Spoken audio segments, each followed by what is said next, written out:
Indian പ്രധാനമന്ത്രി നരേന്ദ്രമോദി ഈ അടുത്ത ആഴ്ചയോടുകൂടി വീണ്ടും, അതായത് മോദിയുടെ രണ്ടാമത്തെ ട്രംപുമായുള്ള കൂടിക്കാഴ്ച നടക്കാൻ പോകുന്നു. അതായത് ട്രംപ് അധികാരത്തിൽ വന്നതിന് ശേഷമുള്ള ലോക നേതാക്കന്മാരിൽ രണ്ടാമത്തെ ആള്. ആദ്യം നെതന്യാഹു, അതിന് ശേഷം ഇപ്പം നരേന്ദ്രമോദി. ഈ യാത്ര പെട്ടെന്നുള്ള നമ്മുടെ ഈ അനധികൃത കുടിയേറ്റം, ഇങ്ങനെയുള്ള കുറേ കാര്യങ്ങളുണ്ട് ഇപ്പോൾ നമ്മളെ സംബന്ധിച്ച്. അപ്പോൾ നമ്മുടെ ഒരു പ്രധാനമന്ത്രി അമേരിക്കൻ പ്രസിഡന്റുമായിട്ടുള്ള ഒരു കൂടിക്കാഴ്ചയിൽ എന്തൊക്കെ വിഷയങ്ങളായിരിക്കും ഉണ്ടാവാൻ പോകുന്നത്? നമ്മൾ റിപ്പോർട്ട് ചെയ്തു വന്ന കുറേ വിവരങ്ങളുണ്ട്. അതിൽ പ്രധാനപ്പെട്ട ഒരു ഐറ്റമായിട്ട് ഈ കുടിയേറ്റ പ്രശ്നം ഉണ്ട്. നരേന്ദ്രമോദി രണ്ടാം ട്രംപ് ഭരണകൂടത്തിൻ്റെ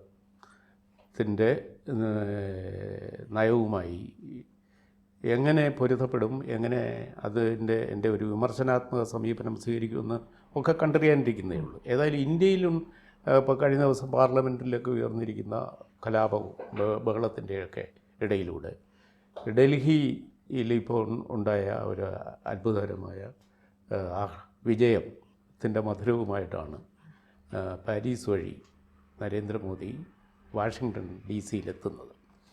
അപ്പോൾ അദ്ദേഹം മോഡിയെ കാണുമ്പോൾ ഇന്ത്യയുടെ പ്രതിരോധ, ഇരു രാജ്യങ്ങളും ഇന്ത്യയും അമേരിക്കയും തമ്മിലുള്ള പ്രതിരോധ ഇടപാടുകൾ, ആർട്ടിഫിഷ്യൽ ഇൻ്റലിജൻസിൻ്റെ സാങ്കേതിക വിദ്യകളുടെ കൈമാറ്റം, പാരീസിലെ AI-യുടെ വലിയൊരു മീറ്റിംഗ് അതാണ്. അത് കഴിഞ്ഞിട്ടാണ് പോകുന്നത്. തീർച്ചയായിട്ടും ആ വിഷയവും അവിടെ വരാം. അത് കഴിഞ്ഞാൽ വരാവുന്നത് ഈ അമേരിക്ക ഇപ്പോൾ ഒരു തീവ്രയജ്ഞം പോലെ എടുത്തിരിക്കുന്ന ഈ അനധികൃത കുടിയേറ്റക്കാരുടെ വിഷയം. അതിൽ ഒന്നാമത്തെ ബാച്ചിനെ ഇന്ത്യയിൽ നിന്നുള്ള കുടിയേറ്റക്കാരുടെ ആദ്യ ബാച്ചിനെ കഴിഞ്ഞ ദിവസം അമൃതസറിലേക്ക് അവരുടെ സൈനിക വിമാനത്തിൽ എത്തിച്ചിരുന്നു. അപ്പോൾ അവരെ എത്തിച്ച അതിനെക്കുറിച്ചുള്ള ഇന്ത്യൻ പൗരന്മാരെ ഇൽട്രീറ്റ് ചെയ്തു, അവരെ ചങ്ങലയിട്ട് കൊണ്ടുവന്നു, അവർക്ക് ഭക്ഷണം മര്യാദയ്ക്ക് കൊടുത്തില്ല, അവരെ അടിമ രാജ്യത്തിലെ പൗരന്മാരെ പോലെ കണ്ടു. ഇത് നമ്മളുടെ സൗഹൃദ രാജ്യമാണോ ശത്രു രാജ്യമാണോ?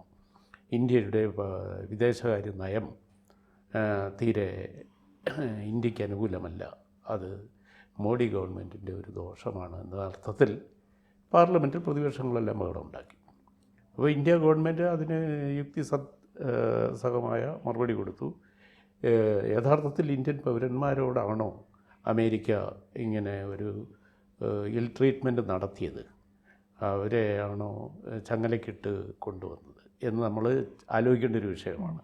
ഇതിന് ഞാനൊരു ഉദാഹരണം വെച്ച് പറയാം എന്ന് വിചാരിക്കുന്നു. എൻ്റെ ഒരു ആലോചനയിൽ വന്ന ഒരു താരതമ്യ പരമായ ഒരു ദൃഷ്ടാന്തമാണ്. അതിങ്ങനെയാണ്. എൻ്റെ വീട്ടിലൊരു കള്ളൻ കയറി. ഞാൻ ഒരു തടിമിടുക്കുള്ള ആളാണെന്ന് കരുതുക. അപ്പോൾ എനിക്ക് അയാളെ കീഴ്പ്പെടുത്താൻ പറ്റി.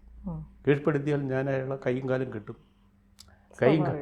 കൈയും കാലും കെട്ടിയിട്ട് മുഖത്ത് നോക്കിയപ്പോഴാണ് എനിക്ക് പരിചയമുള്ള ഒരാളാണ്. അത് മാത്രമല്ല, എനിക്ക് എൻ്റെ ഒരു സുഹൃത്തിൻ്റെ വീട്ടിലെ അംഗമാണ് ഇയാൾ എന്ന് കാണുന്നത്. ഞാൻ എന്ത് ചെയ്യും? ഞാൻ ആ സുഹൃത്തിനോട് പറയും.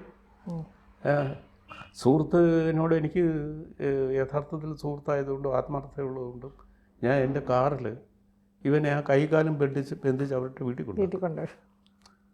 ഇതാണ് ട്രംപ് ചെയ്തത് ഇന്ത്യയോട്. വീട്ടിൽ വേണ്ടത്ര രേഖയില്ലാതെ അവരുടെ രാജ്യത്ത് പോയി നിയമവിരുദ്ധമായി കഴിഞ്ഞ ആളുകളെ അവിടുത്തെ പോലീസ് കണ്ടുപിടിച്ചു. നുഴഞ്ഞു കയറിയവന്മാരാണ്. കാനഡയിലൂടെയോ മെക്സിക്കോയിലൂടെയോ ഒക്കെ.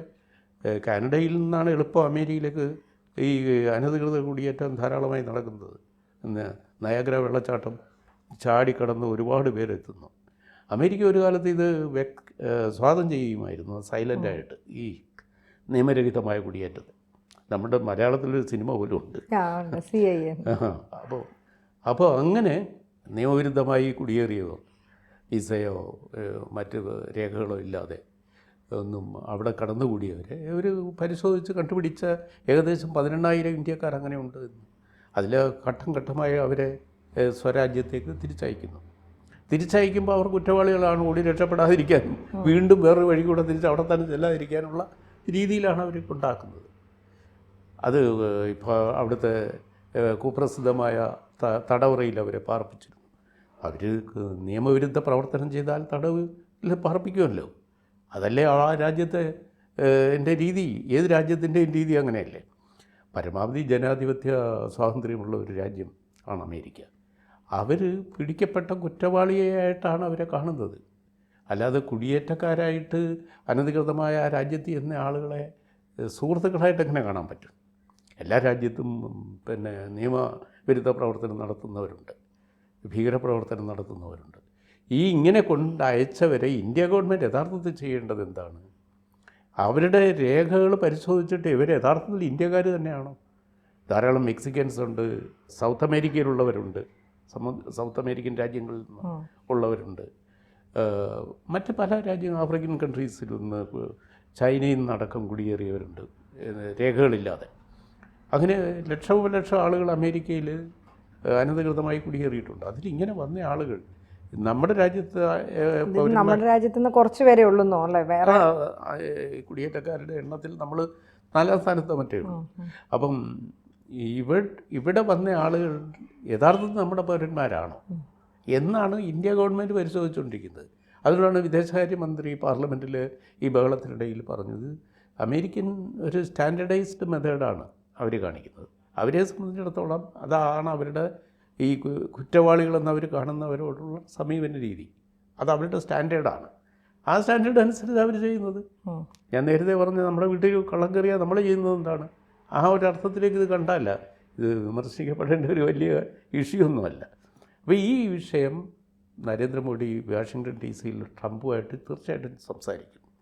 അപ്പോൾ ഇന്ത്യയിലെ ജനങ്ങൾ ഇതിനെ കാണുന്നത് നിങ്ങളിങ്ങനെ പ്രകടമാം വിധം അവർ കുറ്റവാളികളാണെന്ന് തോന്നുന്ന തരത്തിൽ അവർ വളരെ സോഫ്റ്റ് ആയിട്ടുള്ള ക്രൈമല്ലേ ചെയ്യുന്നത്. സോഫ്റ്റ് ക്രൈമല്ല. അമേരിക്കയെ സംബന്ധിച്ചിടത്തോളം അത്ര സോഫ്റ്റ് അല്ല. അവിടുത്തെ എക്കോണമി അട്ടിമറിക്കുക, അവിടുത്തെ ഏറ്റവും കൂടുതൽ ഇങ്ങനെ പോകുന്ന ആളുകൾ ചെന്ന് പെടുന്നത് ഈ ലഹരി മാഫിയ അല്ലെങ്കിൽ അങ്ങനെയുള്ള ഒരുപാട് ഇല്ലീഗൽ ആക്ടിവിറ്റിയിലല്ലേ. അപ്പോൾ ശരിക്കും ആ രാജ്യം ചിന്തിക്കുമ്പോൾ അത് വളരെ അവർക്ക് അപകടകരമായ രീതിയിലല്ലേ പോകുന്നത്. തീർച്ചയായിട്ടും ഉണ്ട്. അതുകൊണ്ടാണല്ലോ ഇങ്ങനെ ഒരു ഡ്രാസ്റ്റിക് സ്റ്റെപ്പ് അവർ എടുക്കേണ്ടി വരുന്നത്. ഇപ്പം ഞാൻ നേരത്തെ പറഞ്ഞ ഈ നയഗ്ര ഫാള് ചാടി കടന്നൊക്കെ അവിടെ കയറുന്ന ആൾ മിയാമിയിലെത്തിക്കഴിഞ്ഞ് ഇന്നങ്ങ് അമേരിക്കയിലാകുകയാണ്. കാരണം അവിടുത്തെ ഈ തൊഴിലവസരങ്ങൾ, മാനുവൽ ലേബറൊക്കെ ചെയ്യാനൊക്കെ ഒരുപാട് ആളുകളെ ആവശ്യമുണ്ട്. ഈ തൊഴിൽ മേഖലയിൽ മാൻ പവർ ആവശ്യമുള്ളതുകൊണ്ട് ചീപ്പ് ലേബറേഴ്സിനെ കിട്ടാൻ അമേരിക്ക ഭരണകൂടം തന്നെ കുറച്ച് കാലം കണ്ണടയ്ക്കുമായിരുന്നു. അനധികൃത കുടിയേറ്റക്കാർ 5-6 വർഷം അവിടെ കഴിയുമ്പോൾ പിന്നെ അവർക്ക് ഗ്രീൻ കാർഡ് കൊടുക്കും. പിന്നെ അവർ നാച്ചുറലി അവിടുത്തെ അംഗീകരിക്കപ്പെട്ട തൊഴിലാളികളായി മാറും. അങ്ങനെയാണ് അനുഭവങ്ങൾ. ചില ഈ യൂറോപ്യൻ രാജ്യങ്ങളിലേക്ക് ഇതുപോലെ അനധികൃതമായിട്ട് കുടിയേറിയിട്ട് അവിടുത്തെ വനിതകളെ കല്യാണം കഴിച്ച് അവിടുത്തെ പൗരന്മാരാകുന്ന രീതികളും ഉണ്ടല്ലോ. നമുക്ക് ഇറ്റലി പോലുള്ള രാജ്യങ്ങളിൽ നമ്മുടെ ഒരുപാട് ആളുകൾ അങ്ങനെ പോകുന്നുണ്ടല്ലോ.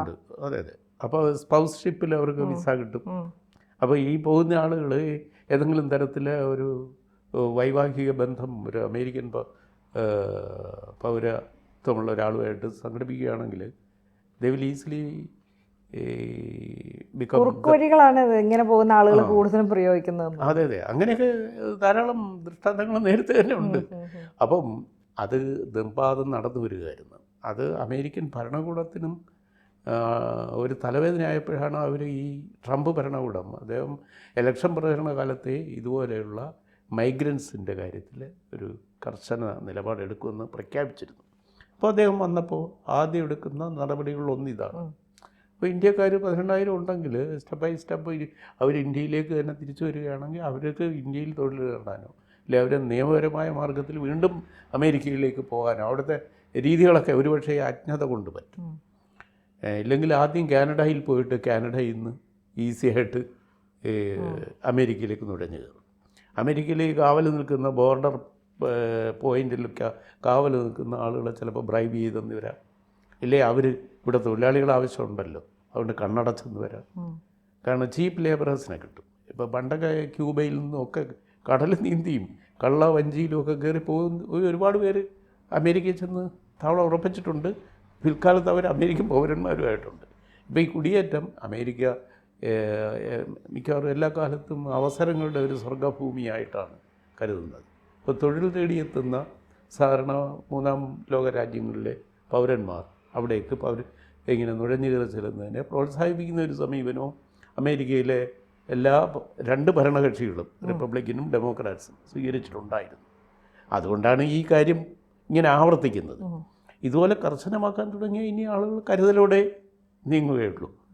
അപ്പോൾ അതിന് ഇന്ത്യൻ പാർലമെൻറ്റിൽ ബഹളം ഉണ്ടാക്കുന്നത് വേറെ വിഷയമൊന്നും കിട്ടാത്തതുകൊണ്ട് അവരിതിനെപ്പറ്റി.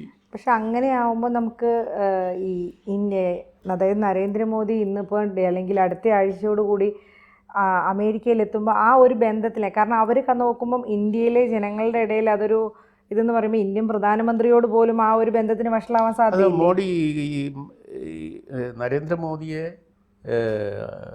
ഡൊണാൾഡ് ട്രംപ് ബോധ്യപ്പെടുത്തേണ്ടി വരും ഇതിൻ്റെ സീരിയസ്നെസ്, അവരുടെ പോയിന്റ് ഓഫ് വ്യൂ. അപ്പോൾ അദ്ദേഹം ഇന്ത്യൻ അവസ്ഥ, ഇന്ത്യൻ പാർലമെൻറ്റിലെ ചർച്ചയടക്കമുള്ള വിവരങ്ങൾ അദ്ദേഹത്തെയും ധരിപ്പിക്കും. അപ്പോൾ ഇത് കുറ്റവാളിയായിട്ട് തന്നെ കരുതണം. ഇന്ത്യയിലായാലും നമ്മളും ഇതുപോലുള്ള ആളുകളെ തിരിച്ചയക്കാൻ നോക്കും. നമുക്ക് ബംഗ്ലാദേശിൽ നിന്ന് ധാരാളം നുഴഞ്ഞുകയറ്റക്കാരുണ്ട്. കേരളം അടക്കം അതിൻ്റെ ചില കെടുതികൾ അനുഭവിക്കുന്നൊരു പ്രദേശമാണ്. അപ്പോൾ ക്രിമിനൽസ് എന്ന നിലയിലും ഒക്കെ ഓടി വരുന്ന ഒരുപാട് ആളുകൾ ഇപ്പോൾ ഡൽഹി തെരഞ്ഞെടുപ്പിൽ അതൊരു ഇഷ്യൂ തന്നെയാണ്. അപ്പം അങ്ങനെ വരുന്ന ആളുകളുണ്ട്, അവരെ കണ്ടുപിടിച്ച് തിരിച്ചയക്കേണ്ട ഇതുണ്ട്. ഇന്ത്യ ഒരു വലിയ രാജ്യവും ഒരു 152 കോടി ജനങ്ങളുള്ള ഒരു രാജ്യമായതുകൊണ്ട് ഇത് കണ്ടെത്താനൊക്കെ വലിയ പ്രയാസമാണ്. അമേരിക്ക അത്രത്തോളം ജനവിപുലമല്ല, പക്ഷേ ഇന്ത്യയെക്കാളും വിപുലമാണ് അവിടുത്തെ ജോഗ്രാഫിക്കൽ ഏരിയ.